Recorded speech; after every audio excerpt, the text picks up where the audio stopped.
How's it sounding, everybody? How's it sounding now? As I say, yes, please do share away. Get the doodads going and whatnot. That'd be very much appreciated. Post it all over the place. Much better. Marvellous, yes. Yes, as I say, it's been a while since we've done one of these, and there's a lot to set up here. So we have cameras over there. We have camera there. Mrs. D is... Oh, hello, Mrs. D. There you are. Sorry, I was just leaning, listening to my phone. I didn't want it to come through the microphone and be annoying. There you are. You're here with us now. Sounding good now. Sounding marvellous. Excellent. Good. I am here. She is here. She am present. Let's go. I like this. This is my favourite one. I like this one here because we look like we're kind of... we look like talk show hosts in a way. Yeah. This is the dual cam where we're like, "Hey, how have you been?" This is the wide. Yeah, this is the one where it's the two little ones. I like this one. So for those of you that are new to the Deathly Dark goings on, yes, I thank you. That was very odd. I thought I don't know what had happened. Obviously, this device that we have here, it's very, very, very, very awesome little gadget that we use for our podcasts and whatnot. But I hadn't used it in so long. I genuinely had forgot which buttons to press. You've gone from using it like twice a week for almost a year. Yes. Mrs. D is always quiet because she never talks into a microphone. I am very quiet. She forgets that to be heard, she has to sometimes forget to turn it on. Has to turn. Yes, there's been a lot of times we've been sat here and I can't hear you, and then we realise she's just not flipped the switch on. Yeah. And there we have it. So I haven't got my headphones on tonight though, so I should just be talking at my normal. You sound good though. So basically, the rule of thumb is make sure you've got your mouth on the muff. Very good. Not all the way on it. They just keep a good 1 inch distance. Okay. If your chin is tickling the muff, then you're in the right ballpark, really. Right. Yeah. Got you. I've got a muff chin right now. Got a muff chin. I think we're good. Unbelievable. He's been on the Percy pigs. I have not eaten a single Percy pig. Mrs. D does not have mulled wine. Mrs. D quite simply has a cup full of rum. Yeah. Just neat rum. A cup of rum in a Krispy Kreme mug. Krispy Kreme mug. Other creams are available. Which apparently, she hadn't realised this, I had left a very small amount of tea in the bottom of. So she's now drinking basically rum and tea. It was decaf tea, if anyone was worried, because I can't drink. How is the Philip... Caffeine. That's a very good question, actually. How is the Philip the Pigeon drawing going? Someone's just asked. Oh, my gosh. Did you forget to do the Philip the Pigeon? I completely forgot about the Philip the Pigeon drawing. Oh, my goodness me. I'll do it tomorrow before I go to work. Mrs. D has started a new job. She got poached from the wonderful Everyman Cinema by Plush Cafe, and it's been a month, hasn't it? It's been 2 months. It's been a year. A whirlwind of a year. Of a year. So, but yeah, I'll give her a small nudge to get the old Philip the Pigeon dry. See, people are excited for pigeon artwork. Philip's going to be winging his way to you. Right. Oh, bloody hell. We've got to crack on, because if we don't, we'll be here all night, because we've got a big show tonight. Yeah. The reason why it's taken us so long to set up is because we're taking it back to its roots. We're going back to what we were. Now, this sort of evolved accidentally into constant tales from the audience. That's kind of something. We did an audience special, Tales from the Fireplace, and everybody enjoyed it so much that kind of overwhelmed everything, and it kind of took over. Because firstly, it didn't require a huge amount of work, and secondly, the stories are so good. But what we've done now is we've taken it back to what it used to be. So tonight, my friends, you are going to be given all manner of awesome things. You're going to be given our favourite haunted images of the year. We're going to have videos that we've shown and we love. We're going to share a selection of our I don't want to say favourite stories, because that would sort of rule out that you don't want to take away from anybody else's. All the stories we've been sent, all the supernatural encounters and whatnot have been fantastic, but we picked a handful that we're going to share tonight. We have a brand spanking new Christmas horror story for you tonight. And I'm very interested to hear what you make of it. We will, of course, be announcing the winner of our Christmas giveaway to win all of these items. Where is it? Here, this is the thing. It's quite a good haul. So many things. Prizes. There they are. Look at that. Look at all those lovely prizes. So what you have there, you have some clotted cream fudge from the fudge shop. You've got some mulled wine spices from Heaven Tea. You've got a ghost from the Ghost Merchants. You've got some glass cats from York Glass. All of that stuff was purchased by myself out of my own pocket. I just want to stress that York Gin, they donated that to us. York Gin were very kind to give us a box of lovely gins. Whoever wins, we know who. We've already decided. We've picked the winner. We have picked the winner, and we'll be reading that story out at the end of the night and announcing who has indeed won. And then I will hopefully get your address as quickly as I can, and I will get it wanged into the post as swiftly as humanly a Christmas wang. possible. A Christmas wanging coming your way. Now, without further ado, shall we crack on? Mm-hmm. I think we should. Let us crack right on. Now, we're going to open up the night tonight with some haunted images. Now, these are our favourite haunted images, and indeed, I think your favourite haunted images of the year. Now, we've run about, I think this is maybe the 10th or 11th Tales from the Fireplace that we've done. I've lost count. Maybe the 9th, the 10th, 11th. Might be the 10th. I feel like actually. it might be the 11th. Maybe it's one of them. I think it's someone out there knows. There's been a lot of haunted images, and we have selected the ones that you reacted the best to. And it begins tonight with this one. Now, this photo was taken in 1970. Diane and Peter Berthelot, along with their 12-year-old son, visited the Worsted Church in North Norfolk. Peter took a photo of his wife sitting and praying on one of the church benches, and when they reviewed the developed photos some months later, a friend of Mrs. Berthelot asked, "Who's that sitting behind you, Dee?" Now, the figure in the photo, Mrs. Berthelot, appears to be wearing light clothing, old-fashioned, cloth and a bonnet, and the Berthelots returned to the church the next summer with the photo and showed it to Reverend Pettit, the church vicar. He explained to Diane the legend of the White Lady, of whom she had never heard. It is said that the ghost is a healer who appears when someone is near and is in need of healing. When she visited the church at the time of the photo, Diane was tragically in ill health and was taking antibiotics. Reports of the ghost date back well over 100 years. According to one story, the Christmas Eve of 1830, a man posted a challenge to the White Lady. He said he would climb to the top of the church belfry and kiss her if she would appear. So up he went.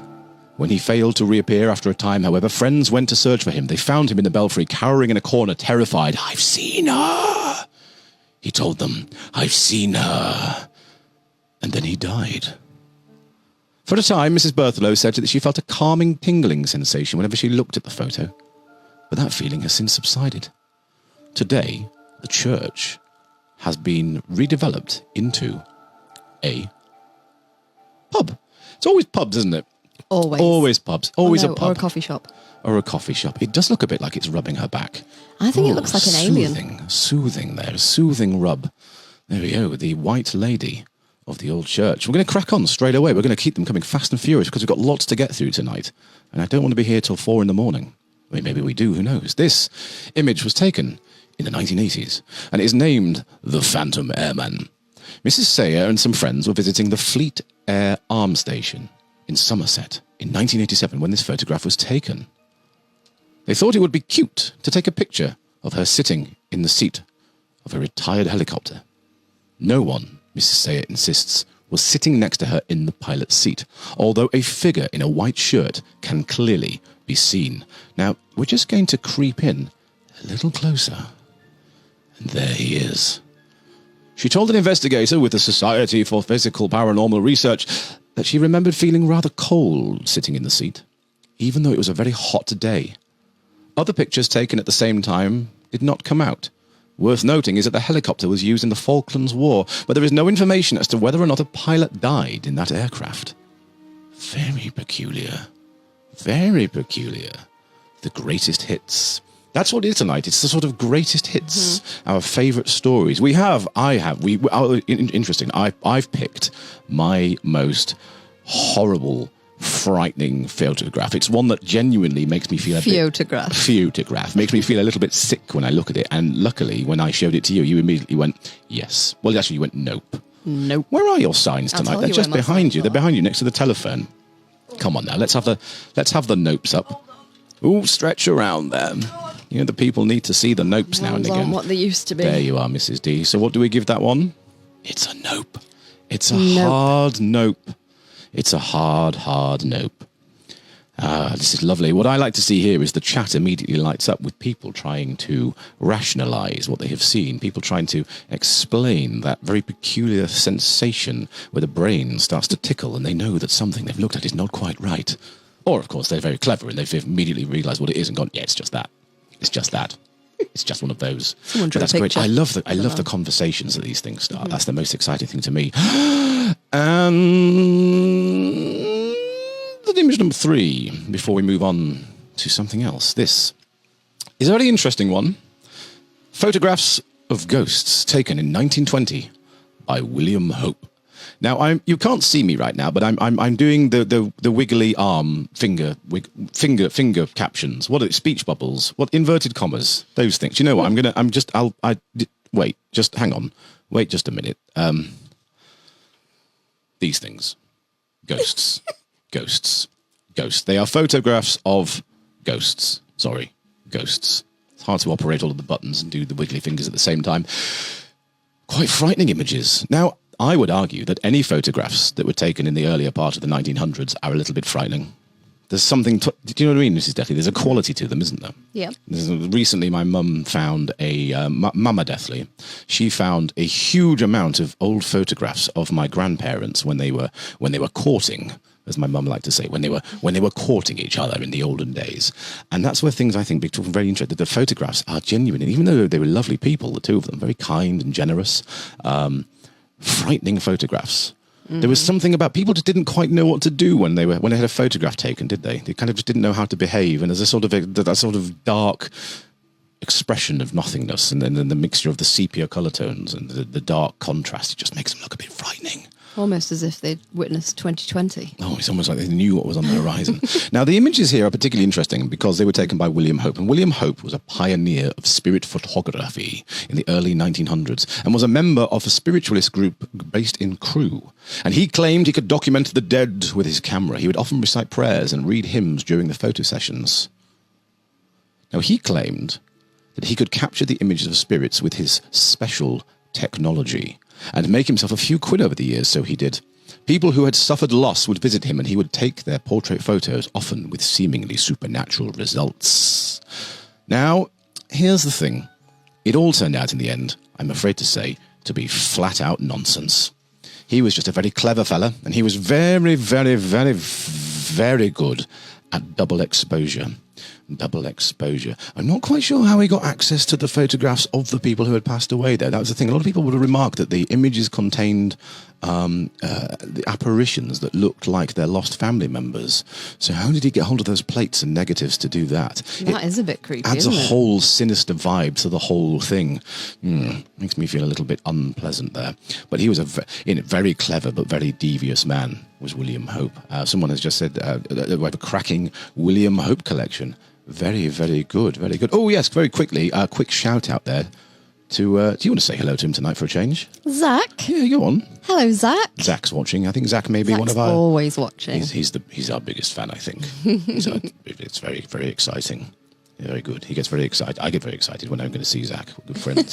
Was he related to Mr. Okora? Oh, let's not start talking about Derek Okora already. No. Stuart Moreau says no helicopters went down during the Falklands except on the ships that were sadly sunk. No, the helicopter I don't believe went down. I think they were more curious to if one of the pilots had passed away somehow, and it was an attachment to the chopper, as they call it in the United States of America. It could maybe been all modern and down with the kids. The Victorians used to take photos of their dead relatives. There are parts of the world where this is still done. There are parts of the world where on the celebration of a loved one's death, they actually dig them up out of the ground and they pose with them for photographs. Did you know about this? Oh, the nope sign's coming up. Dig them out of the ground. No matter how long they've been there for, they bring them out every year, take the photos, and then pop them back in the ground again. It's a tradition, completely part of their society, and therefore very knobs them. I'm not entirely sure where it was. Somebody sent me a link to them a few weeks ago, and let's not take some wild shots just in case I insult anybody. Friends, it's time to move on. It's our first video of the night. Now, this is a video very close to Mrs. Deathley's heart. It was sent to her during lockdown while she was off on the furloughs, living that good life. And suddenly, this video, I should say, lands in her telephonic inbox. Here it is. Do you want to talk us through this, Mrs. Deathley? I don't know if you can see it here.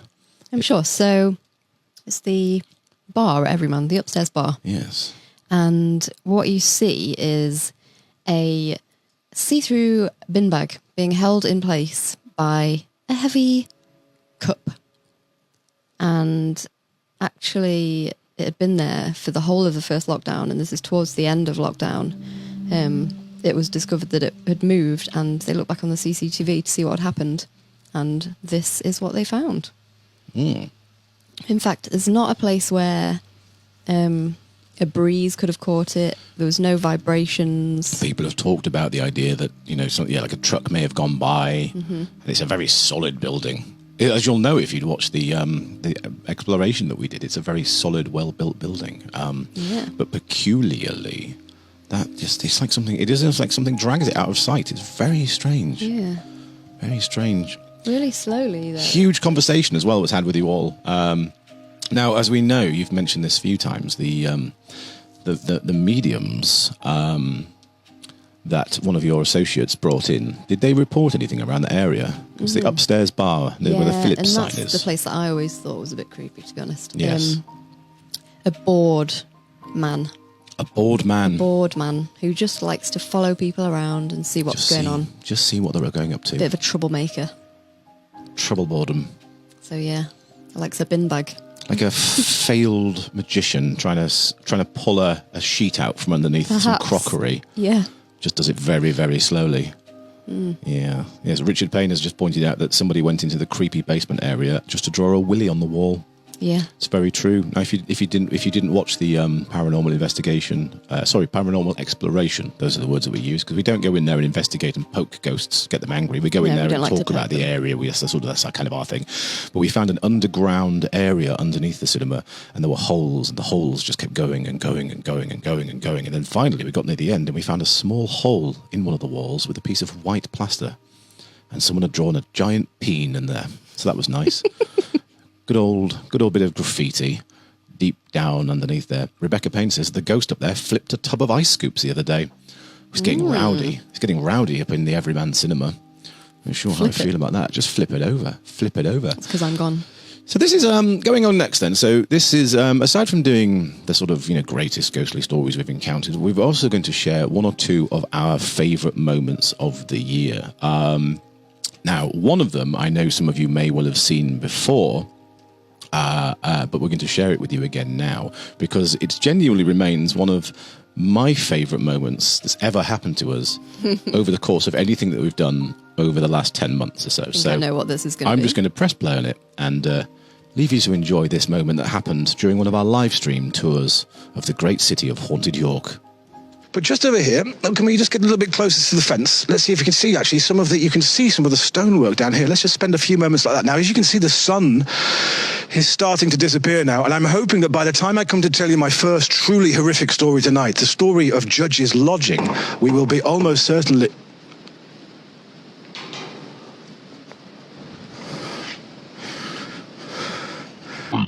Story of Judge's Lodging. We will be almost certainly...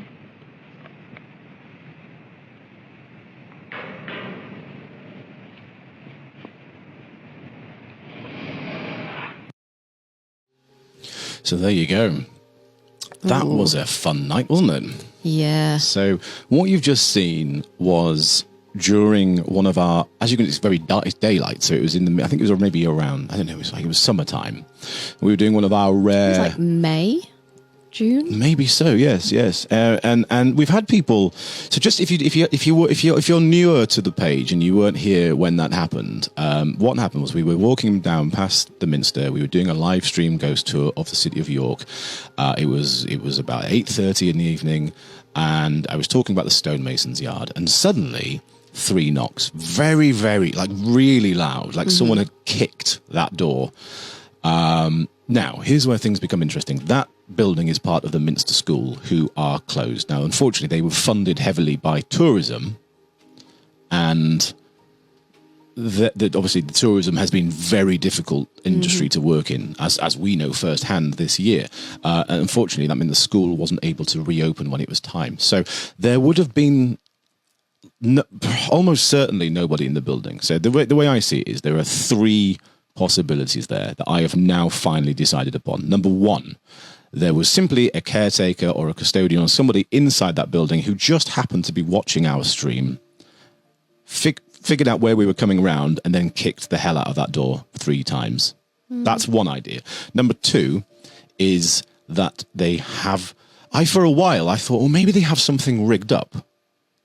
Because a lot of ghost tours stop on those stairs. Since then and it's Nothing's happened. Yeah. Well, maybe it was like a battery operated. I know I'm reaching here, but it's because I genuinely need to know what it was. Like so if those of you again are newer to it, it's fair to say, Mrs. Deathley, you're very much a believer in the supernatural and ghosts and the world, whereas I am a little bit more, I like the stories and the power. I'm not saying I don't believe in ghosts. That would be a preposterous thing to say, considering what I love and do for a living. It's just that I like to find out more of the science. And I think that's what makes our conversations interesting when we do our podcasts. We kind of pull things apart.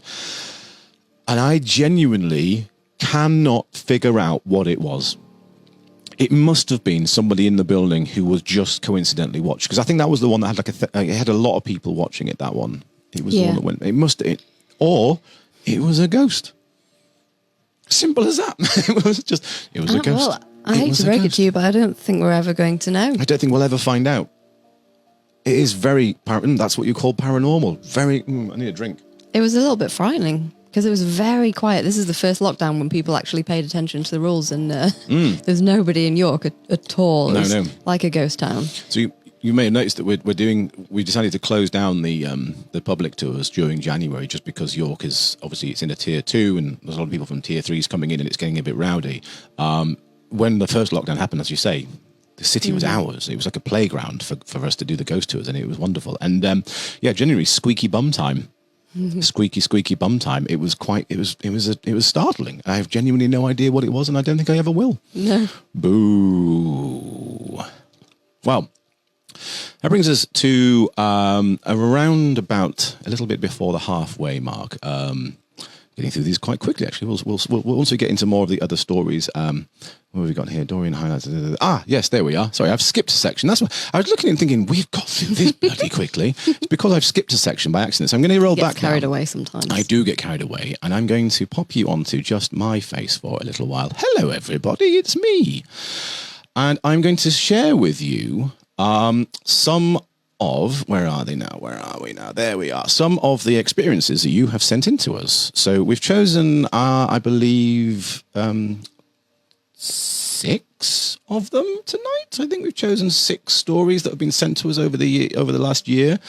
I think one is a new one, and some of them are ones that were told very, very early on, so hopefully you've forgotten them all. But we begin tonight with the first one that we take a fancy to, and this was one sent to us by one of our top supporters, Margaret Breen, or Breenie, as I once accidentally called her live on the internet. So now here we go. She writes, a friend of mine wanted to go and view some houses. They wanted to move, but her husband was working away at the time. So she asked if I could accompany her, as she didn't like to go on her own, and we could have a lovely catch-up anyway. We looked around a few houses. Some she liked, and some she didn't. When we got to the 4th house, it was a pretty terraced house with flowers by the door, so we both traipsed inside to have a look. The house had a long, narrow hallway leading to a kitchen at the back of the house, with stairs to the next floor hallway down the hallway. As I reached the foot of the stairs, I was overwhelmed with an irrational fear, as if my life was in danger. I couldn't understand it. I said I felt unwell to my friend, and she said I would be by the front door if she needed me. As soon as I left the spot, the fear drained away immediately. My friend had a good look around the house, and we went back to the estate agents together, where they asked how she got on and if she liked any of the houses. She chatted about each house, her opinion, asking for comments from time to time. However, when she came to the last house, she said that she had looked around and on her own, and as I had suddenly come over ill just after entering the house and had to go outside, but she wasn't keen on the house anyway. The estate agent looked at me and asked if I was okay. I told him that as I had got to the foot of the stairs, I had come over very strange and wanted to get out of the house immediately. My friend laughed at the idea, but the estate agent remained silent, which my friend realised after a while and asked why. The estate agent said they were selling the house as the man who owned it was going to be in prison for a very, very long time, and the wife was no longer around. The family just wanted the house sold. My friend asked why he was in prison, and the estate agent said he was in prison for murder, the murder of his wife, who he had stabbed several times at the foot of the stairs. Now, neither of us had heard about the murder, as it was some distance away, and it had not made the local TV news. Oh, I need to show you Mrs. Deathley's expression right now. It's not a good one. She's not happy. You're right over there, love. Help. Help. It's a chilling one, isn't it? Thank you, Margaret, for sending it. Margaret sent us like that. a few stories over the months, and that's one of my favourite ones. It's shared it again. It's genuinely moving on. Oh, someone's gone cold. I've got my hands have started to sweat. Our second story, before we move on to our short Christmas horror story tonight. I'm very excited to read you this one. This one is from Paul Bulmer. Paul sent us this story, which he says is all true and as accurate as he can remember it. Here we go. In 1976, I was 10 years old and in a boys' home in Wetherby called Ingham, if you're watching, Paul, correct me there, Inghamthorpe Hall. To describe the hall, it was set back from the main road opposite the Wetherby racecourse. The driveway was a mile long, winding through fields. The main door to the building was very grand, with old latch-type locks. The main entrance led on to a grand staircase in a square-type spiral, with dormitories leading off the staircase on every level that spanned 3 or 4 floors. Now, when I first attended the school, on an evening you could hear the big latch locks from the entrance unlocked and footsteps would be heard up the winding stairs. Each floor had a main door that led to another corridor where 3 or 4 dormitories were on each floor. The boys used to say, "It's the Grey Lady." Many boys claimed to have seen her, but almost everyone had heard the footsteps. Then, one night, after a trip to the toilet, I heard the footsteps. I heard a door open and close. The corridor that I was standing in suddenly became very cold, and there she was, the outline of a lady's dress and an old hat. It wasn't as clear as complete as you would expect, and she appeared to just walk through me. I felt icy cold all over as it passed. This became a normal warmth across my body. Now, as I got older, my dorm changed from the first floor to the top. You could see the fields and the racecourse for miles around. On an evening, you could more or less, most nights, time when you would make out the outline of a woman coming across the field, and as she got close, she would disappear for a short time. Then again, on previous nights, you would hear the locks turning and the big door clattering, and then footsteps up the big winding stairs. This seemed to happen for most nights. I was a resident in that building for 2.5 years, and me and my friends witnessed this on a weekly basis. Apart from the first encounter where I was really scared, it just became like a familiar face coming to visit. Thank you, Paul. I really enjoyed that one. Yeah. Yeah, big fan of that one. It feels like a classic. It's a good, the old house, the old classic. Ooh, yeah. Heavens above. Classic chills. Classic chills. Thank you to Margaret and Paul. We have 4 more stories to read out to you tonight. We're sort of going to break them up a little bit. But before we do, where are we going next? Oh, next up, it's the haunted images. It's the next round of haunted images. Before I proceed with these, I completely forgot to mention this at the beginning of the night. Obviously, you're watching this now, and it has been completely free for you to watch.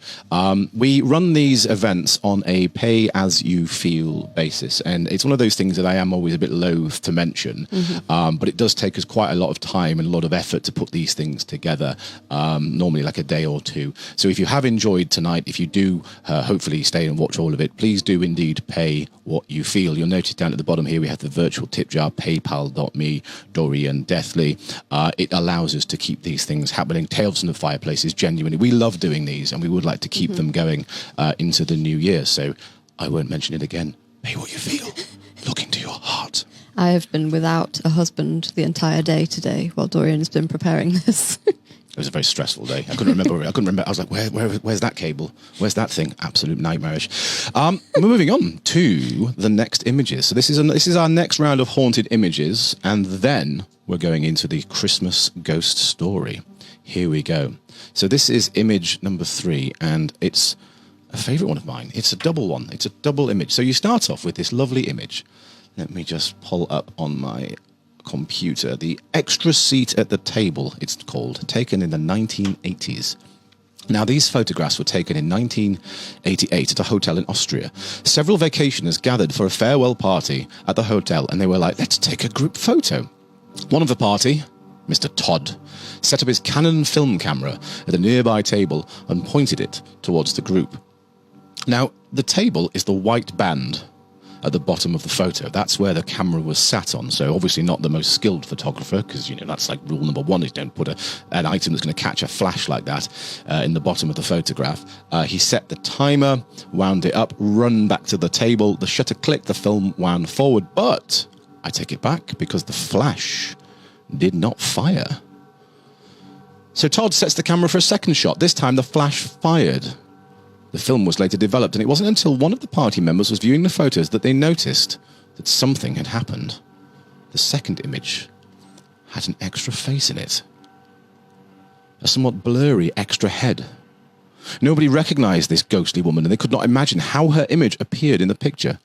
Despite it being a bit out of focus, and also too large compared to the other vacationers. Unless, of course, she was sitting closer to the camera, which would put her in the middle of the table. The photograph was examined by the Royal Photographic Society, the Photographic Department of Leicester University, the Society for Physical Research, I can't even say the word properly, all of which ruled out a double exposure as the cause. There he is. So there's the first one.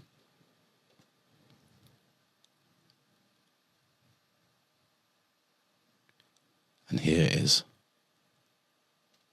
the second one. Very peculiar, I think you'll agree. Oh, she's creepy, isn't she? She is very... She looks really happy, though. She just looked very pleased to be a part of it. I imagine if she was making a noise, she'd be going, hey! Thank you, Paul. What a shock to hear my story again. It was Ingmanthorpe Hall. Thank you, Paul, for correcting me on that one there. Our next image is a classic. If you're into your paranormal photography, spirit photographs, you've definitely encountered this one before. This is a photograph that is called The Strange Passenger, and it was captured in the 1950s. Mrs. Mabel Chinnery was visiting the grave of her mother in 1959. She had brought along her camera to take photographs of the gravesite. After snapping a few shots of her mother's gravestone, she took an impromptu photo of her husband, who was waiting alone in the car. See, I take it back because earlier on I said how people in the 1900s didn't smile in photographs, but he's grinning away like a lunatic. At least they thought he was alone. For when the film was developed, the couple was more than surprised to see a figure wearing glasses sitting in the back seat of the car. Oh. Let's go in a little closer, shall we? Now, this is an incredibly famous image. This is one that has genuinely taken on its own life over the years. It's a fantastic image. Mrs. Chinnery immediately recognized the image, however. It was her mother, the mother whose grave they had visited on that very day. A photographic expert examined the print, determined that the image of the woman was neither a reflection, nor indeed a double exposure. Bum, bum, bum. Bum, bum, bum, bum, bum, bum. Bum, bum, bum, bum, bum. I love the idea that there's loads of people, excuse me, these photographic experts who were just constantly being bombarded in the mid-1900s with photographs. Oh, again. I've got a photo of a ghost. It's not a double exposure. God. Good Lord. It's a very odd photo. Let's just... Oh, wait. Oh. It could be. It could be. Ooh, hang on. Just you... Wait. What? It could be pareidolia. That's pareidolia. Andrew Rogers says, hasn't this one proven to be fake? Part of the image of the ghost goes over the pillar between the two windows of the car. I don't know, to be honest. I don't know. Perhaps. But it's still a very good, creepy image. But again, I like the idea of the power they've taken on. If you, well, I'll have a look into that one. Heavens, I wouldn't want to mislead any of you in a terrible way, or would I? No, definitely wouldn't. Naughty. One more image before we move on to our short Christmas horror story. Now, this photograph was taken in 1997, and it is simply called Grandpa's Ghost. Denise Russell took a photograph of her grandma, who lived alone at the time, on the 17th of August, 1997, my 17th birthday.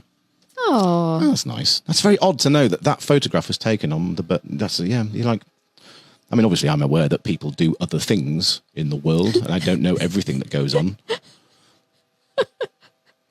Even though the photograph had been developed, copied, and given to other family members, nobody noticed the male figure standing over her until Christmas Day 2000.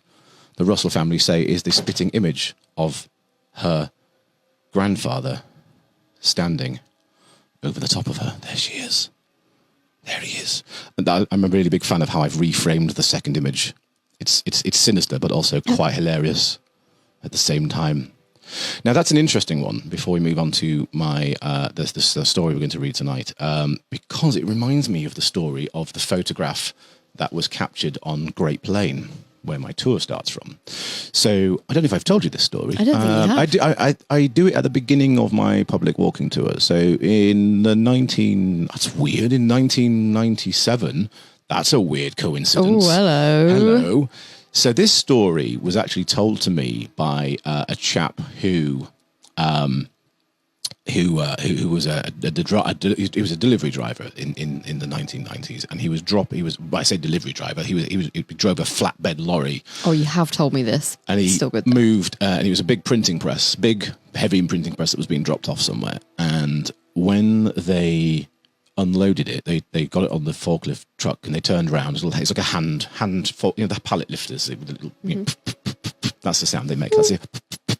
And he turned around, and then at the bottom of the street, he saw how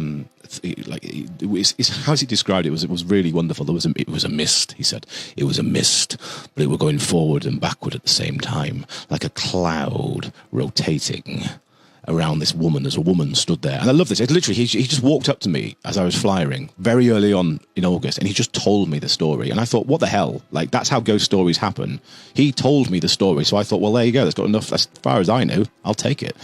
And anyway, he told the chap he was delivering the printing press to, and the guy got very excited. He went and got a pouch of photographs, and he's rifling through them. And then there's one photograph taken from outside number 5 Great Lane, pointing down towards Swinegate and Coffee Yard. And there was in the middle of the image, there was a figure of an old woman. And he said it's a sort of similar shape and size to what he'd just seen. And the guy who showed it, he almost collapsed in relief, because he'd had this photograph for about 10, 15 years. And everyone he'd shown it to had said, well, there's nothing there. What? And it was almost as if you had to see her with your own eyes before you were given permission to see her captured in a photograph.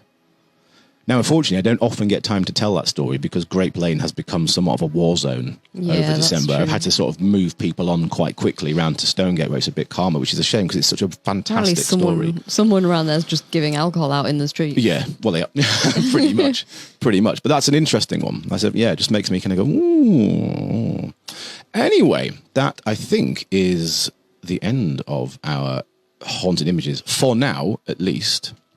And it's time for our ghostly story. Oh, yes, please. Let me just pull it up on here. So where did this story come from, Dos? Shall we talk about it afterwards? Oh, okay. Is that all right? I'm a bit nervous, truth be told. So, okay, are you ready? Shall I? Go.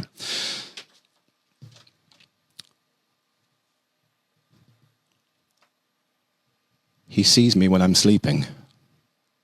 My son had half mumbled the words into his pillow as the weary warmth of sleep took hold. I stood in the doorway, my hand resting still upon the light switch I'd just clicked off. A moment or two passed before I could swallow down the lump of dread that was working hard to force its way up through my throat. What was that? I asked softly, but he was already gone, snoring in a comfortable time before the nightmares returned. He was plagued by them these days. Barely a night going by when he slept through undisturbed. Didn't always scream when he awoke, not always. Sometimes I would find him sitting in the middle of the bed, covers bunched up around his neck, his little hands squeezing them tight, holding on as if they were his last connection to sanity. He could never remember the bad dreams, which I always thought was a blessing, truth be told. And for a moment I was tempted to let him sleep, as it was Christmas Eve after all. Not the best night, known for children sleeping in easily. But the fact that it was that night, and the fact that those words he'd just spoken sent ice racing down my spine, causing my stomach to churn, I knew I had to wake him. I knelt down gently by the side of his bed, brushing aside the hair that had fallen lazily across his face. Alex, who sees you? Who sees you when you're sleeping? Looking back at that night, I don't know why I wasted time to ask. I knew the answer. Deep down in my own repressed childhood memories, I knew exactly what the next words my boy would say were. The big man in the red pajamas, he said softly. I had my hand resting on him, and even through the duvet I could feel his little heart racing, thumping against his ribs as if the terror he was feeling was trying to escape. He sees me when I'm sleeping. He knows when I'm awake. He knows... And that was all he could manage. With a gentle shudder, tears silently fell from his eyes. Hey, it's okay, it's just dreams. Bad dreams, nothing to be afraid of, okay? I hoped I sounded reassuring, but I was more than aware of the tremble in my own voice. He was in here last night. I shouted for you, but you didn't come. He told me that he was going to leave something for you, but I didn't want you to have it. He pushed himself up and reached round under the mattress. I just know it's bad, and I didn't want it to give it to your dad. I held out my hand, willing it to stop shaking. He placed a small, heavy object in my palm. Black, heavy, coarse, a filthy lump of coal. Something wet oozed from beneath it, and for a fleeting moment I swore I could feel it somehow take hold of me, trying to attach itself to my own skin. I threw it across the room, a sudden movement that made us both flinch in surprise. I had to compose myself. I needed to catch this inescapable horror that was clawing through my imagination and bite down on it before it fled my mouth, and I said anything that would upset my son further. It's nothing. It's just a filthy, silly little dream. A Christmas elf playing a joke, that's all. I'm here. Nothing is going to ever hurt you. Do you understand? I was absent-mindedly dragging my hand across the back of my jeans. I could feel the coal still there, a cold sensation as if the skin was raw with frost. You know that, right? Nothing will ever, ever hurt you while I'm here. He smiled softly, and with a half-dozen hurried blinks, the last of the tears were gone. I don't know how long I leant there, but when I left the room, Alex was asleep again, and somehow I knew that the nightmares would not touch him tonight. A peaceful Christmas Eve, perhaps. But not for me. I found myself standing in the kitchen, a glass tumbler in my hand with the last drops of whiskey collecting at the bottom. I don't drink much, maybe a beer or two at the weekend. But I drained a third of a bottle someone had bought me 2 or 3 Christmases ago. It sat untouched at the back of a cupboard since. The warmth filled my body, pushing the fear out and allowing the anger to take its place. How dare he come back? After all he had taken from me 30 Christmas Eves ago. I was already filling the glass again, knowing that it was a bad idea, but being beyond caring, I was not going to let him take any more from me. You see, my dad was a hunter. Always tried to get me to come along with him, but it wasn't for me. And I think that always quietly disappointed him. My younger brother, Mark, he loved it. The noise of the van, bacon butties on the road, big hearty slaps on the back if he brought something down. I just hated it. The idea of killing a living creature seemed unreal to me. After that dark Christmas all those years ago, my dad never touched his gun again. It sat in a locked cupboard, dark and cold behind the glass. He left it to me after he died. I wasn't sure if there was any great meaning to it, if he was taking one last jab at me, or if he was bequeathing the very thing he loved most. But either way, it sat in a trunk beneath a false bottom since the day I brought it home. The idea of Alex ever stumbling across it made my mouth dry, and more than once I thought I should dispose of it, but I could never bring myself to act upon the idea. Slowly, silently, I opened the trunk that sat in the hallway and removed the summer coats, hats and sandals that had been tucked away for the winter. 2 little holes cut in the bottom allowed me to lift it away, revealing a wooden stock and black cold metal.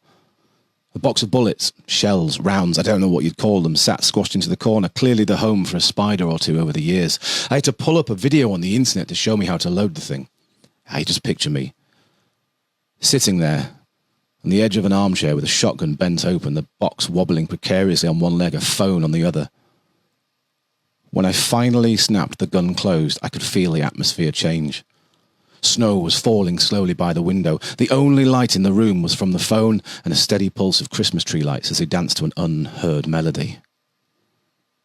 He was here. The whiskey churning in my gut made me waver slightly as I stood, the blood rushing to my head, taking a decent amount of alcohol with it. My phone thumped gently into the rug. He must have landed on the side button as the tinny sound of Wham's Last Christmas filled the room. Great, I thought. Almost made it through this year. I held the gun stock close to my shoulder, looking down the barrel as I levelled it at the door. Slowly, I walked across the room, crossing my feet over each other as I'd once seen some bulked-up action hero do in a film in the 90s. As I neared the door, I vaguely remembered reading a horror story about someone had fired a gun while holding it wrong, shattered their collarbone, dislocated a shoulder, nearly lost an eye. Was it this kind of gun? Was I about to nearly decapitate myself if I pulled the trigger? I dropped it down to my hip, and the weight felt better, even though I had to ignore the fact that something that could well explode was now mere inches away from my most delicate of areas. My hand slipped on the doorknob the first time I tried to open it, slick with sweat. I had to wipe it on my shirt before I could get enough of a grip to open the door. Wind whipped the snow in around my ankles. A soft dust covered the mat. I could make out the shapes of the 4 snowmen Alex and I had made the day before, but somehow they'd taken on a more sinister form in the darkness of this cold winter night. As I stepped out into the back garden, the snow seemed to double, triple in how heavy it was. A white blanket covered everything I could see, and my cheeks stung as icy water slashed at them. Breathing hurt, burned my chest as the air plunged in temperature, and I could feel my lungs screaming in protest. The cold was unreal, like nothing I'd felt before, even after years of living out in the country where the winters seemed more hostile than the ones I remembered when I lived in the city. My head began to pound as the shock of it all purged the booze, instilled confidence out of me, leaving the early warning signs of a bad hangover in its place. Oh, this was stupid. What was I doing out here? I should be with Alex, keeping him safe. This was his world, and I had just walked out so brazenly into it. But I needed to keep him away from the boy, to stop him from taking him as he had taken my younger brother all those years ago. Nobody believed me. The stupid words falling from an 11-year-old's mouth, the interviews, the questions, the teachers, the therapists, empty compassion. I was in the room the night Mark was taken. I must know something. I must have seen something. I had. Of course I'd seen something. Something so tall and twisted that it had to unfold itself from the darkness of the wardrobe when it came. Fat and red, broken and gnarled, moving across the room like a horrible old marionette puppet, inky black crust around the corners of its mouth, framing these yellow decayed teeth. The fingers, impossibly long, snaked around my brother's neck, and he couldn't make a sound as this thing slowly pushed him into a rough, stained sack and pulled the drawstring tight. It retreated the way it came, walking backwards silently through the bedroom. When it had entered, it left behind these dirty footprints of mud and melting snow. And now they appeared to be sucked back up into the hobnail boots as he retreated, leaving no trace behind. As the wardrobe doors closed upon his form, the yellow of one horrific old eye was visible. "I'll see you when you're sleeping." Wait, did we make 3 snowmen or 4? I didn't even see it coming. Just the strong smell of peppermint candy canes before everything went black. I can't tell you how many years I've been in here now. What the place even is. It's small, it's dark, like a cupboard under the stairs. I don't sleep. I don't need to eat or drink. I am just here. There are others around me. I can hear them moving from time to time, but I don't know how many, how long. The only thing I do know is when it's Christmas Eve. You see, he promised me he would take care of the son, raise him well. He's a good boy, always was. He's kept that promise so far. Once a year, at least as much as I can tell, a light comes on in this place, and I can make out the outline of a small wooden door. A Christmas card slips under the gap. A family portrait of a boy and his father standing next to a tree on the front. Merry Christmas, and nothing more scrawled on the inside. The boy is a man now. Must be nearer the age I was the last night I saw him. But somehow, I still look the same in every single photograph.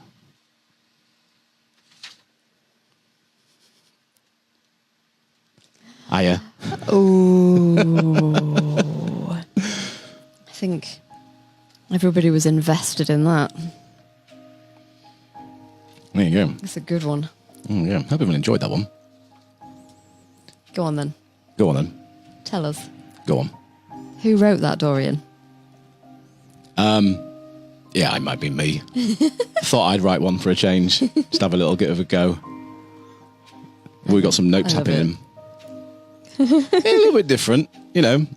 Difficult to find lots and lots of short Victorian ghost stories of a Christmassy age. So I thought I'd write a more modern one. I think you should write more. It's really good. Yeah, it's a first draft of it, so I'd be sort of play around with it a little bit, and it'd probably be one of the ones that ends up in the Deathly Dark Tales book that we're writing. Yes.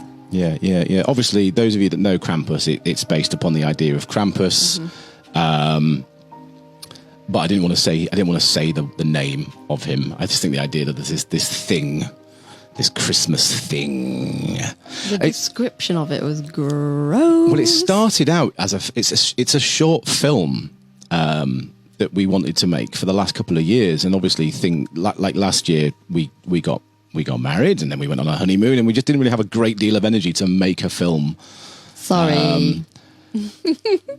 And then of course we were like, okay, we'll do it next year. We'll do it for 2020. And then I don't know if you're aware, something has happened this year that sort of put it off. But hopefully that is one that we will release as part of the book. And also, it's one that I'd like to make that film next year. I'd like to make that short film next year and release it at Christmas 2021. Just because I think it's a good idea. In fact, you can just see the guy in the Christmas jumper with all the lights on. And Zach is traumatized. Sorry, Zach. I didn't mean to have broken Christmas for everybody now. It's a little change of pace there, so we'll press on. What are we going into now? Oh, it's another video. It's a lovely little video. So this is a video from the Lamb and Lion pub. Let's just have a little bit of a peek at this then. So you found this one, didn't you, Mrs. D? I did. Yes, you found this one, and it's just very odd. It's like I genuinely sort of struggle to see what's going on here. It's like a strange image floating, and it looks like a child wearing a small, like a skirt, a dress. It's very strange, very, very peculiar.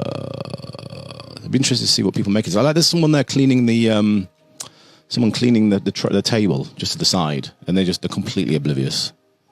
They've genuinely seen nothing. There's nothing going on there. But yeah, interesting one. We discussed that maybe it's like a double exposure. Like if it was a videotape, then it could be like a re-recorded over. CCTV, and you can still see what used to be there. Gone over it, yeah. Yeah, interesting. Looks like a girl in a dress. Anyway, we're going to move on now to some more of your own experiences. And the third one I'm sharing with you tonight is from Kirsty Lawler. Thank you, Kirsty, for sending this in. Well, no, Mrs. D's going. She's off. She's on a mission. Where are you going? You going for a wee-wee? She's going for a wee, everybody. Have fun. So number 3, Kirsty Lawler, grandfather's experience. We had, I'm in here on my own now. This is very strange. I've never been in here on my own doing this. We had a message from Kirsty Lawler, who wanted to tell us something that happened to her late granddad. John Watson was his name, and although the abundance of men called John at the time meant that he was called Jock by his friends. To provide some context, Kirsty tells us, my grandfather was in the RAF for some time in his youth, and afterwards spent the rest of his career working as a prison officer in Scotland. He was very much a no-nonsense kind of man, very sensible, and as such I was very shocked when he told me that he absolutely believes in ghosts. We were very close, and he would share many stories of his life, but the ghost story he told me will always stick with me. John had been working in a prison at the time, and during his break took a stroll around the perimeter, usually to have a smoke. On the night in question, he crossed paths with another officer doing a security sweep with a patrol dog. John stopped to have a friendly conversation with the officer for a while, and eventually they both carried on their separate ways. On returning indoors, he came across some other officers who normally patrolled the site, all sitting together in the mess hall. He went over and commented to them in a joking way, "It's a bit unfair. You're all in here enjoying yourselves while your mate is out there alone." They all looked at him confused before telling him there was no one out on patrol at the moment, and all the officers on this kind of duty were present at the table. John assumed that they were joking with him, but gave them a description of the man they'd spoken to. They were all quite pale at this revelation and insisted, once again, that there was nobody out on patrol. A day or so later, John was called to see his supervising officer. The supervisor had been informed about the meeting with the unknown officer and asked him to provide a full description of the man and his dog. He did as he was asked and was at this time feeling quite annoyed that such a fuss was being made. When the supervisor heard the description given, he produced an identity photograph of a man and one of a working dog. John, a little relieved upon seeing the familiar face, immediately recognised them as the man and the dog he had seen that night, and told his supervisor this. His response was met with a grim expression, and the supervisor advised him that the man and the dog in the pictures had disappeared without a trace some years ago, even before John had begun his work at the prison. A statement was taken from John confirming the identity of the man and the dog and exactly where he had seen them, but the officer and his dog were not seen again during the time he worked there. Kirsty tells us her granddad did mention, however, that after the event, officers had to change their normal patrol route as the dogs would go nowhere near the site where the encounter had taken place.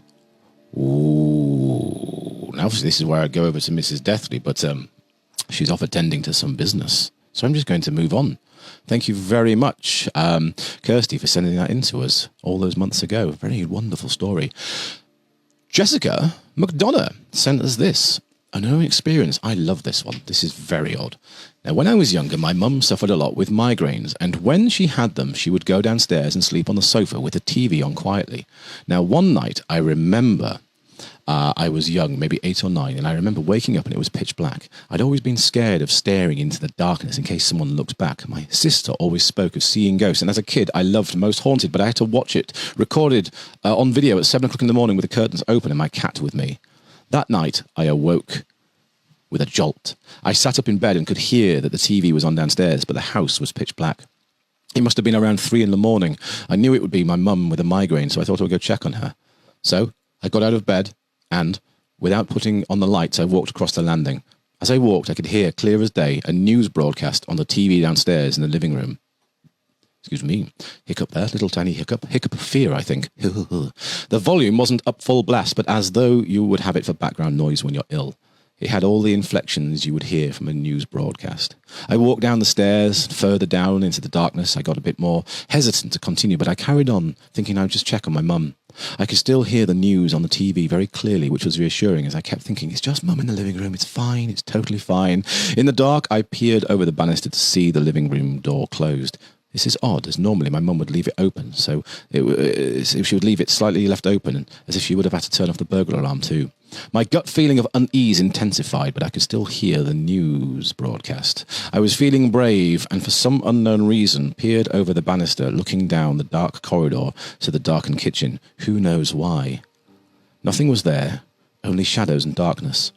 My hands were clammy now, but I slowly went to the living room door and pushed down on the handle to open it. When I opened the door, there was silence. The news report that I heard clear as day was no more. There was no noise. The room was pitch black. No one was there. I felt the urge to get out as quickly as possible. I ran back upstairs and hid under my duvet, terrified of what had just happened. Mrs. Deathley asked what her mum had to say about this. And apparently, Jess replied, wasn't too surprised. Apparently, my dad and apparently her dad, Jess's dad, and her sister could always see ghosts. A sister in the house told her many horrible things. When she was very young, she once saw an old man walk towards her from a wardrobe, looking at her as she just had to shout at him, and he went away. Oh, that's weird. The wardrobe. Then with the store. Oh, maybe it was. Maybe. I don't want to say his name out loud just in case I summoned him somehow. So. Yeah, the light, when I came in just then, I noticed that your fairy lights behind you were just swinging quite a lot. Knocked them with my... I must have knocked them with my elbow. Yeah, I mean, they're quite far back, actually. I don't think I could... Weird. Unless when you went out... It's probably the bird. A little bit of a gust of wind maybe made them flinch ever so slightly. Thank you very much to Jess for sending that in to us. Very much appreciated. Where are we now? Oh, it's time, my friends, for some haunted images. Maybe wind. I mean, maybe just I mean, Mrs. Deathly, the door is just over there to get out. So maybe when you went out the fire escape, the fire door, it just maybe. It's quite a heavy door, bit of a breeze. Let's go with that. Let's just not acknowledge that there's maybe something in the fireplace behind me. Thank you very much. I need to concentrate. Where are we now? Images. Oh, yes, it is indeed. It's time for our final batch of haunted images. And then we have one haunted image that we'll present to you right at the end after we've announced the winner of the Christmas giveaway. And yeah, it's our favourite one. I mean, okay, favourite, but but this is also a cracking one. This is a photograph that was found by. Let me just pull up the little block of text there. The gentleman. That's what we've called it. Now it was actually this was a photograph genuinely discovered in a suitcase belonging to the nana of our wonderful intern Daphne Deathley. She was running some old photographs through colorization software, and when she did, something rather bizarre became apparent. Now, where is he? Just there, look. Shiny little fella. Just peeking up over the shoulder. I don't like it. I don't like it. I don't like it. just to repeat that, I don't like it. I don't like it at all. As you can see in the photograph, all of the chaps are wearing their fine hats. Just the fine hats, and then there's just this bloke, just like, hello, all right, love, I'm here to have Why is he so pale? Why is he so tiny? Why is he so? Why is he just not there? involved in Why is the he picture? peeking? Why is he peeking? Oh, it's weird. Now, someone's just said it's a double exposure. Okay. Now. Yes, there is a face. We'll be going back to the face. Now, the double... Okay, but if you look, it doesn't go... It is perfectly behind the contour of that man's face, like the shoulder, the neck, the tie. He's perfectly there. Weird. And then, as Margaret has just pointed out, yes, indeed, we noticed that when we were looking at this photograph last time round, we noticed that there was something else that hadn't been spotted to the left in the shop window. Oh, there's the face. Oh, do you know what? Very strange. I wish I'd have face. sent you the original picture, because this happened last time. People were saying it was the colorization software that did it, but it's not, because it's in the original one as well. Yes, that's the thing. Yeah, a lot of people. Yeah, I remember at the time saying it was a glitch or an artifact caused by the colorization software. But the thing is, he's so perfectly placed. That's the thing that gets me. He's just so wonderfully perfectly placed, and very strange. Very strange. And again, there is just something about these old-fashioned photographs where people aren't showing much emotion. There's not really much of a smile. Cute dog, though. Absolutely adorable little balk. Audrey Hepburn in the window. Audrey Hepburn. Yes, I remember someone said that. Like, yeah, Audrey Hepburn looking very glam, just lurking in the shadows. Lovely. So, it's time for one that Mrs. Deathley found. Now, this is a photograph simply called The Boy in the Tree. It was taken by Laura Watson, 39, who was enjoying a picnic with her family in a lovely park in Northumberland on a bank holiday Monday, but it seems there was an uninvited guest. Very much an uninvited guest. Let's just punch in a little bit closer there. So she took a photo of the children climbing around in the tree. And there is a ghostly child behind the young lad with the ball. Yes, there he is. There he is. Hand on the shoulder. Now, Laura's been left wondering if the spirit of the boy who drowned... There's a story attached to this one. A boy drowned in the park several years before. And they just thought maybe he just wanted to come in and just join in with the family fun. Yeah. People were asking if he had a twin that had passed away. Nothing like that. I've not had any kids pass away in my family. It's the guy from the last photo, someone said. It's what? It's the guy from the last photo. He's just getting around. just getting around the place. Just being a busy little fella. You're like, here he is. Even worse. I don't like that. It's something in the eyes that makes me... Yeah, it's not right, is it? Now, the interesting thing is that she said it was a normal day. It was a lovely hot day. We were having fun. We had the dogs with us. They were not acting strange. I know people say that dogs can have a sixth sense. They were normal. No one was any the wiser. A lot of people accused her of photoshopping it in. but it's been very much confirmed by the family that is incredibly unlikely because she's not technically minded in the slightest. So, yeah, an interesting one. Very interesting one. It could just be pareidolia, right? I mean, if it's pareidolia, it's... I mean, what you think? It's a big acorn that's fallen out of the tree that just happens to look like a small child's face. Maybe. You know, big old face acorn. An angry goose. Fakeorn. An angry... Jumping. A goose? Why? I think you've just taken this into a strange place. So now. you're saying you'd rather believe that it's a drowned ghost boy than an angry I mean, goose obviously jumping? not. No, it's just one of those ones. It's like it's one of those tricky ones, isn't it? It's like, so obviously, when I share my stories on the tours and whatnot, I always like to make sure they've got a good story and history behind them. I like to make sure that there's like the incident that genuinely happened, like the story of John Martin trying to burn down the Minster. All that there's factual history, but then the sort of supernatural resonance has been left behind. That's kind of the mutation of the story into what it has become. I find that fascinating. But when it's just a photograph of a bloody weird-looking, grey-faced kid lurking behind a child holding a football, I ain't got nothing to give to that. It just freaks me out. I just don't like it. It does look a lot like he's got his hand on his shoulder as well. Just like a Little clutch there. No thanks, mate. A tiny little clutch. Finally, out of...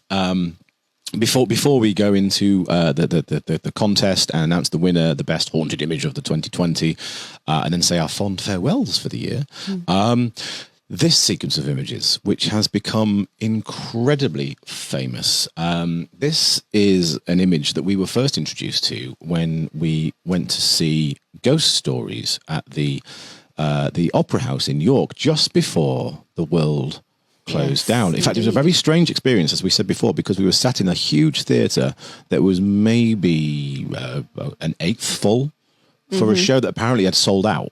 It had actually sold out, but people just didn't come. We didn't sit. I don't think we actually sat anywhere near anybody, did we? We were sort of sat in a little island of our own, and maybe some people about 6 or 7 seats over. Just a lot of people hadn't come out for it, but we did. We did. Yeah.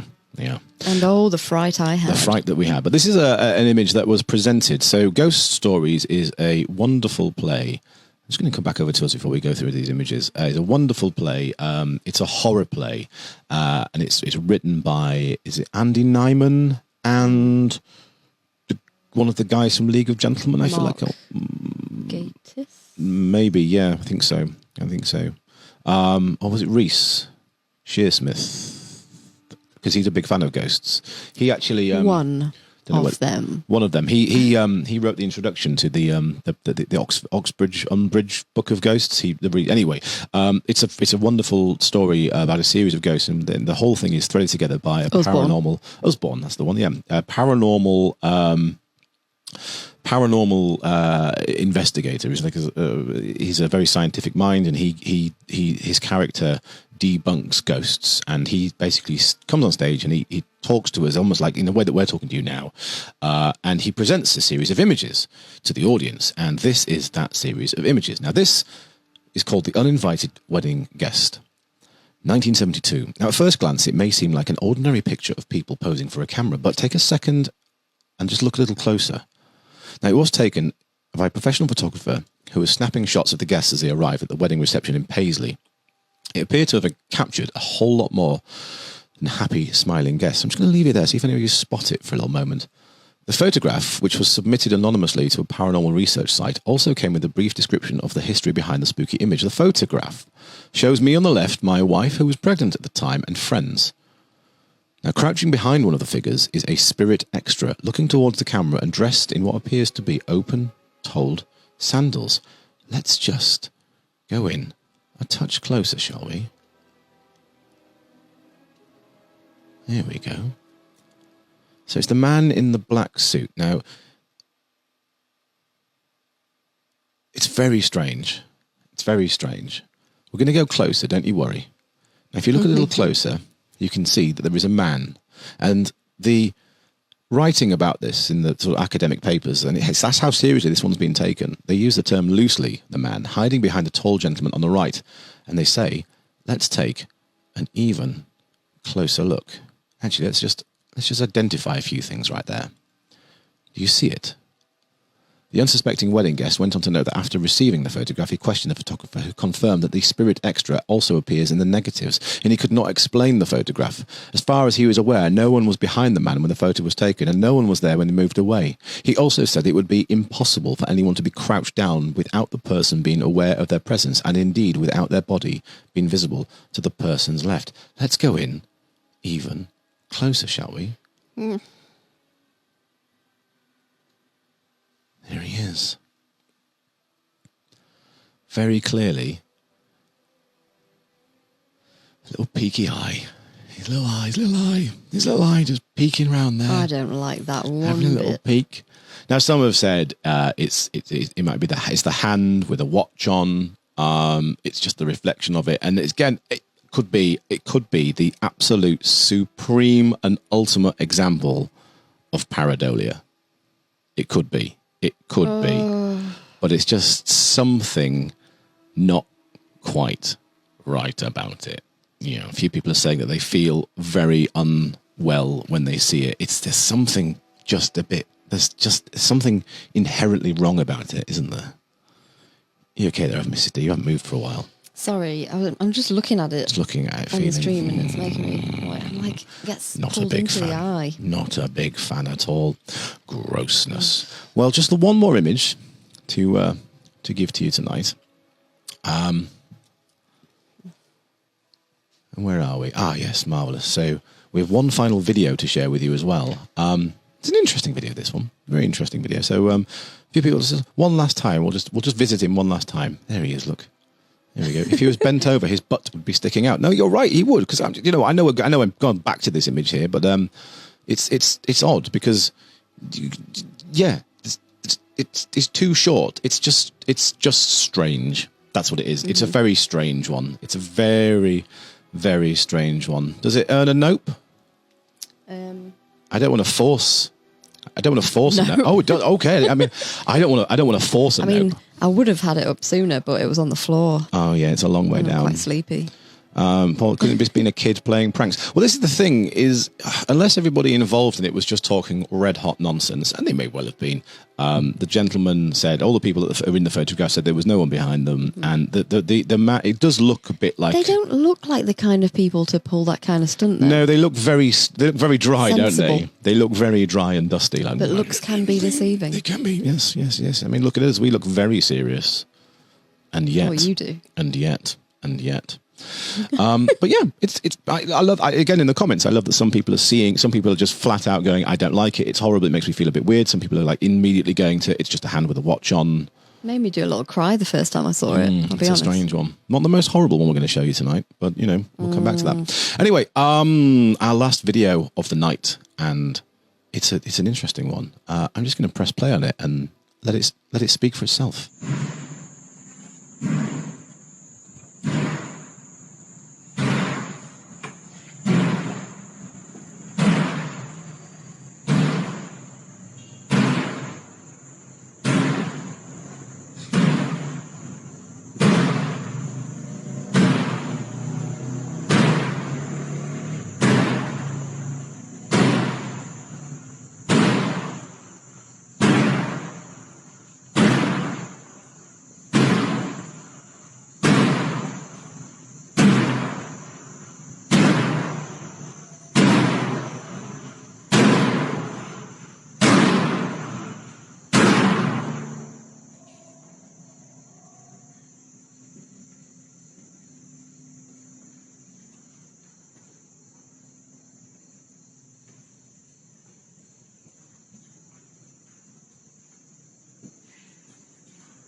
Right.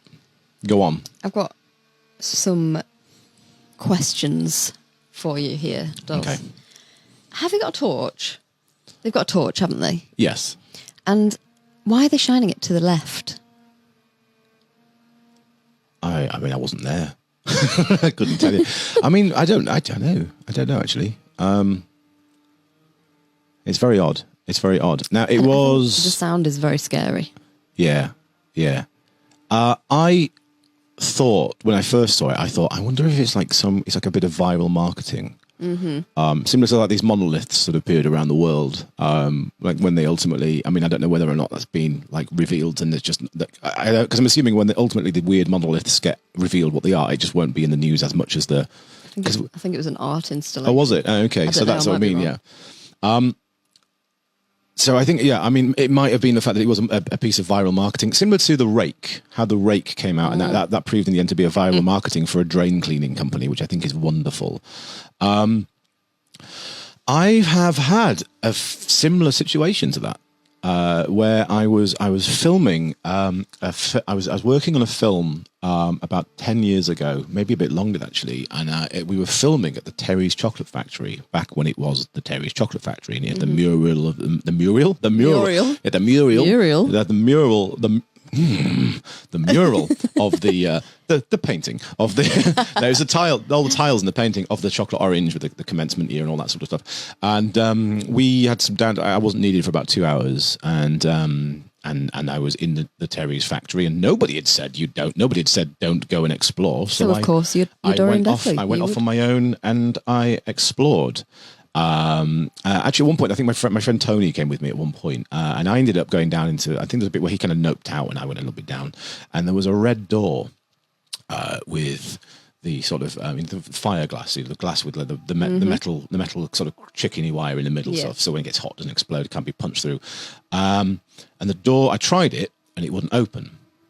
And I walked up the stairs, and I went around the corner, and then there's this giant boom that echoed through the building. I was like, bloody hell, what was that? And I went back and I looked down the stairs, and the door was wide open. Oh, no. And I was just like, at that moment, I thought, well, I could go and have a look, or I could not. Or I could just tell people about this in the future. Yeah. I could. People are saying, do we want to watch that one again? Do we genuinely want to watch that again? If we get enough yes again, we'll play it one more time before we go into our final few links of the show. Yeah, red doors. Red doors, eh? Red door. Being the one at the Minster School was red. Yeah, it was. Yeah, that's true. Very peculiar. Yes, people are saying yes. Show it again. Okay. I won't show the whole thing. I'll skip into it a little bit. Where is it?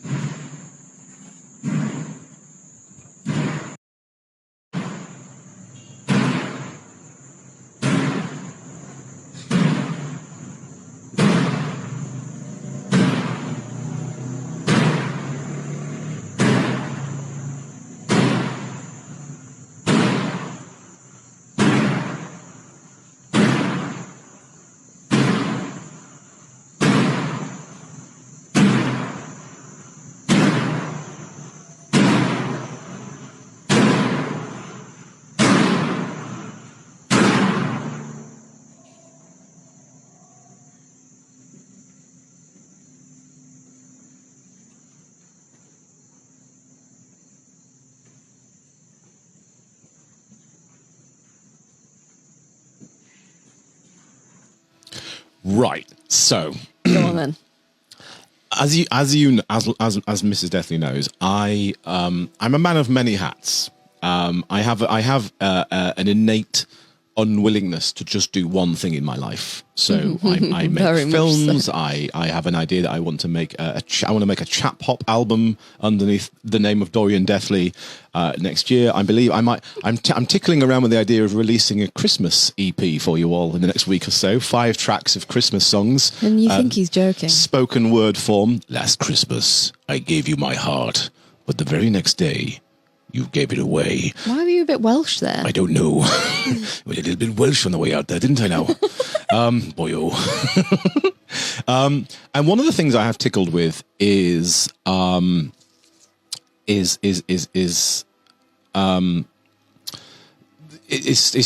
theatrical stage effects, special effects. Things like that. We've done a few things over the years. I've been involved in plays, and I've been involved in the sort of local community theatre where people needed like a special effect doing or something building. I've kind of helped out with that, and I looked at that and I thought, my initial thing was it's somebody who's got this. The door is literally on a piece of wire or rope, and they're yanking it closed. But then if you look, there's just no way it would close all the way. Because of if you pulled it, it wouldn't make it all the way, and then it wouldn't swing back like that either. What? I didn't actually see what's inside. What's Nothing. inside? It's just an empty. I think it's an old box where I think maybe like some fire hose was something like that. There's room for a person in there. Yeah. I think when the lights go out, the person. Someone's comes just out. said that. Yeah, they think somebody and also ran away. the torch was a distraction, and that's why I asked earlier. But either way, masterfully done. Yeah. Because look, it's got us all Still talking. scary. It's got us all talking. Wonderful, wonderful.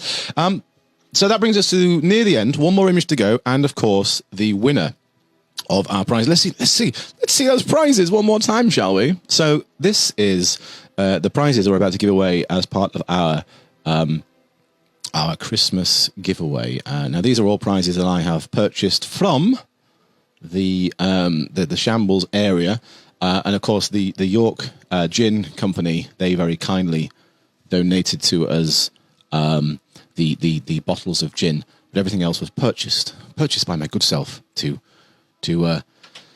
send off in a general direction. We have the lovely fudge, we have the Hebden tea, mulled wine spices. Mrs. D and I, we've got a bag of this ourselves. We're gonna make some mull. We're gonna mull some wine, aren't we? Yeah. Maybe we'll pop online and share it with you. Maybe Mull we'll some have a mull party. We'll mull some wine live on the internet, and you can watch us make an absolute Get mulled. Get mulled, son.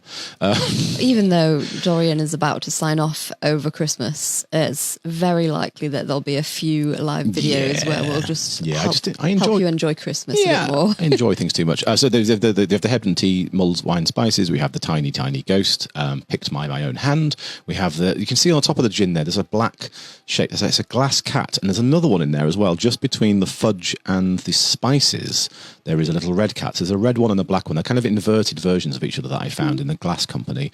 And then, of course, the York gin. And now, the winner is Mrs. Deathly. Hey, lies. Thank you, everybody. So first of all, thank you so much to everybody that sent in a story. There were loads. There were loads of them, and we read them all.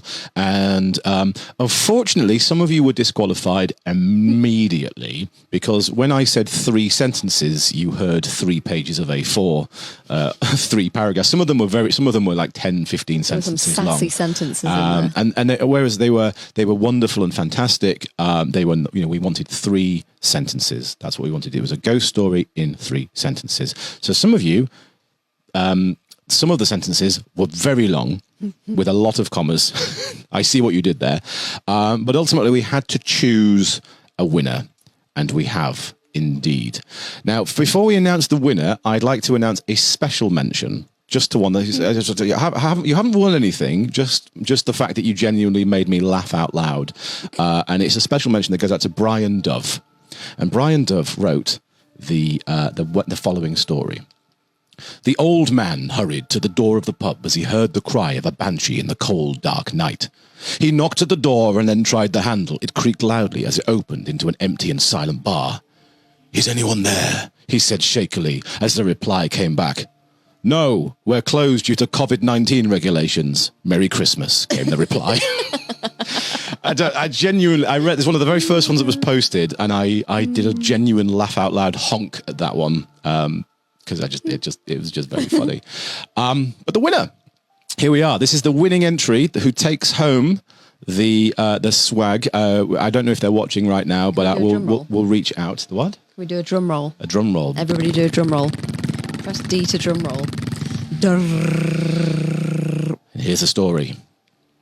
I rummaged through the box of baubles and ornaments I'd inherited over the years to give the final touches to my Christmas tree. Lying forlornly at the bottom of the box was Aunt Mavis's bauble, a grotesque figure made of twigs and wire that made me shudder and received a firm nope as I returned it to the cupboard. The next morning, I arose to find catastrophe in my living room, a tree bereft of all decoration save one solitary bauble from Aunt Mavis. Ooh. Now, I tell you why I like that one. It's because it's 3 sentences and it's 3 lovely acts. The finding of the bauble, the retiring to the bed, and the horror upon finding the morning. So well done to Karen Giles. Karen Giles, thank you so much. Thank you so much. To those of you who didn't, they're all wonderful, and it's very hard. It was a tough one. It was a tough one to pick the winner because they were genuinely some fantastic stories in there. Everybody that took a crack into it, but that one, there's just something about the that one. imagery of It the just had creepy little bauble. you could see it. It was all there in 3 sentences. Absolutely knocked it out of the park. Thank you very much to Karen Giles and to Brian Dove for the ridiculous COVID-19 story. And a huge thank you to everybody that sent in stories like that. We've really enjoyed doing little competitions and stuff, and we're becoming more not sort of known in the York community in terms of small independent businesses and whatnot. So I'm going to try and get something at least every couple of months, like a little competition like this, like a little sort of box of York things every couple of months to sort of share with you all, just because it's a lot of fun to do. Well done to Karen Giles. So before we leave you tonight, our final haunted image of 2020. Just a quick reminder. I just want to say thank you to everybody for making this horrible year tolerable, more than tolerable. Like genuinely, thank you from the bottom of my cold undead heart. I at the beginning of this year, I was in a situation where I wasn't particularly enjoying the job that I was in, the company that I worked for, whereas I really loved doing the tours and the shows. They were not the easiest company to work for, and I think that's about as much as I'll say about that, and that's, I think, is a very fair thing to say.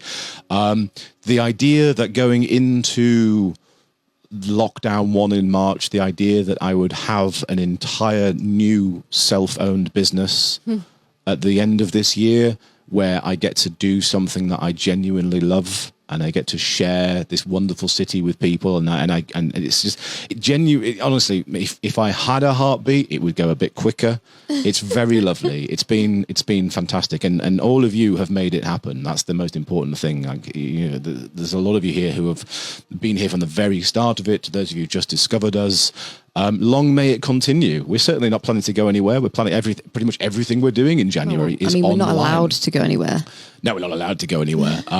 We've got a load of stuff planned over January, more events coming up and stuff like that. No matter how popular the walking tours become, we will never stop doing the online stuff because it's genuinely fun. We have some very surprising announcements to make next year, actually, quite exciting ones as well, about the expansion of the Deathly Dark tours, about like what is the next step for us. And not going to say too much other than it's going outside of York to perhaps another city that you may have heard of. That's exciting. And if that goes well, maybe another one. And then maybe if that's exciting, maybe overseas to somewhere else where I have a few. I've got long fingers, and they span the globe. My globe spanning fingers. Like Mr. Tickle. Dee diddly die. Grounded in Tier 4. It's all shocking and horrible. It's the most important thing to remember is this is not forever. This is a temporary situation, and one day we will look back at it and go, bloody hell, do you remember that? Do you remember? It'll be a story one day. Like all the stories that we share, it will one day be a story itself. And I'm very much excited at the time when that happens. So one last thing. Again, if you have enjoyed yourself tonight, please do pay what you feel. PayPal.me/Dorian Deathly. Anything you chip in helps us keep these things from happening. Keeps us going. It means that we can just do more of them. And with that in mind, please enjoy the final haunted image of the night. Sorry. I'm so sorry. I'm so sorry. I'm so very, very, very sorry. I'm very, very sorry. So this photograph is called An Unexpected Guest, and it was captured in the 1950s. Not much is known about this image, other than it was taken at some point in the 1950s. It shows a small family sitting at a table, 2 boys sitting happily on their mother's laps. But a pretty terrifying and unexpected guest has dropped in, hanging disturbingly from the rafters. What do you make of that one, then, Missy? Well, that. I don't like it. The first time we showed this, it nearly made me do a bit of sick. Okay, Doz? Yeah, it's like someone on a roller coaster going woo. It's made me go upside down. I feel hot. Can you imagine if you I've gone too warm. If you saw that picture of yourself and next to you was that? I don't think I'd ever. Yeah, it's a subtle one, isn't it, Richard Open Payne? my It's eyes a again. subtle one. God almighty. Oh, no. That's definitely the one that I've most Absolutely code browned at. not. Oh, my goodness Clean gracious up on aisle me. Ugh. Ugh. Ugh. You're still looking at it. Well, I mean, it's there in the imagery. Horribleness. Horrible, horrible, horrible, horrible, horrible, horrible. Having your Christmas dinner with that dangling over the table.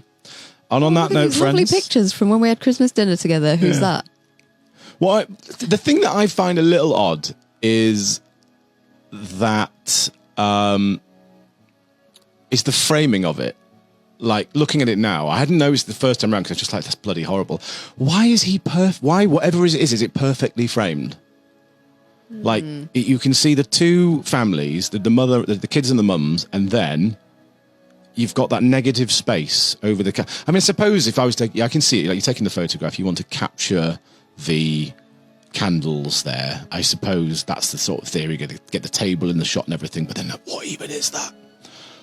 What even is... Yeah. Whatever it is, I don't like it. I don't like it in the slightest. What do you mean the lights are swinging again? Oh my God, I think it's time to go. I noticed you do it earlier. Did I tap it? It's probably... Don't panic, I'm just probably tapping it with my big shoulder. The big old shoulder. What happens if you turn it upside down? Oh, no. You turned it upside down? Don't turn it upside down. Wait, can I turn it upside down? Let me just have a look if I can turn it upside down. Wait. It looks like someone wearing a jumpsuit. And why is their head just a squiggle? Where's the there's a button to turn it. Where's like this thing effect filtered? Hang on, I'm just gonna see if I can turn it. No. Cue everybody turning their phone upside down and messing with trying to see if I can do it. auto rotate feature. No, I can't turn it upside down. Everybody turn your phone upside I'll down. pop it up there. There you go. One last time. Let's turn it. Let's do that. And Or then your TV. We've popped it up one last time for you before we say goodnight, so you can turn it round and enjoy the absolute bloody horrors of it all. There you go.